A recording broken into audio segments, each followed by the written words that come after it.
by Peter Duru, McCurdy. A political drama is currently playing out in Benue State, and indications just emerged that powerful forces are bent on stopping Governor Samuel Ortom from running for a second term in office over his innocuous decision to stand with the Benue people to end the herdsmen killings in the state with the enactment of the open grazing prohibition law, which was a bill the people in unison presented to the government for enactment. Curiously, some powerful forces from within and outside the state are obviously not at home with the development, especially with the governor's rising profile, and are bent on sacrificing him on the altar of personal delirium without regards to the wishes and aspirations of the people. Though all government officials in the state have kept sealed lips over the matter, but a highly placed source in the state who craved anonymity told Saturday Vanguard that the powers that be in Abuja had put the feet down, that the governor would not be availed the All Progressive Congress (APC) ticket in the coming general elections for daring to enact the law against the wishes. According to the source, the entire thing emanated from the fact that the governor assented to the bill on open grazing prohibition and had insisted that the law would not be repealed when they asked him to. So today they're bent of denying him the ticket of the APC in the coming election because of his insistence to flow with the people and not repeal the law after several threats and intimidation. We had expected it will come to this, but we never knew it will be taken this far. How would any sane person want the governor of a state to go against the wish of his people just to satisfy the whims and caprices of a group of persons who have failed to realize that power is transient? Well, we are not saying that Governor Ortom has met our expectations as a people, but we also understand the challenges he is faced with, especially since the beginning of this year, when the killings, which were obviously supported by this group of persons, started in the state. Perhaps they want to test the resolve of Benue people. We will stand with our governor in this matter, and we are prepared to stake our lives for him to ensure that our grazing law is not suspended as they are planning.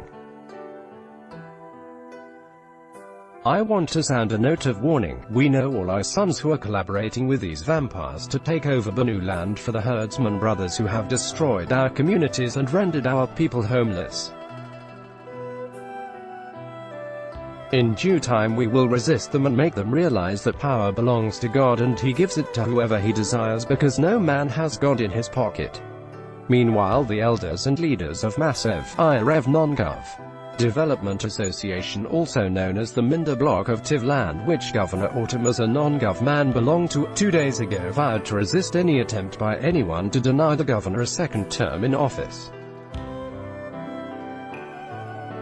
After a general meeting of the Elders Council, they maintained that all candidates of blocks in the state, particularly Tiv tribe, have had the opportunity of ruling the state for 8 years, insisting that Ortom's case should not be different.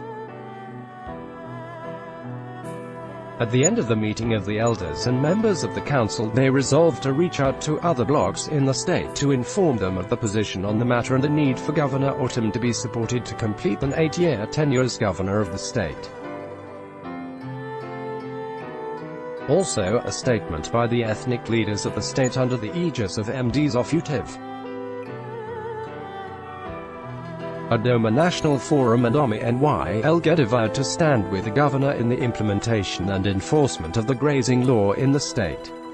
In a statement signed by the leaders, Chief Edward Ujej, President General MDs of UTIV, Mr.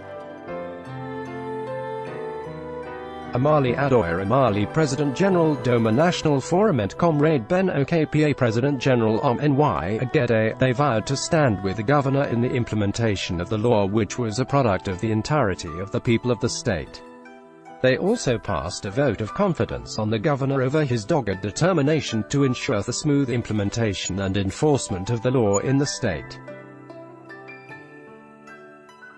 They further commended troops of the Operation Whirlstroke, a spike operation by the armed forces to end militant herdsmen killings in the state, even as they commiserated with families of the personnel who had lost their lives in the operation.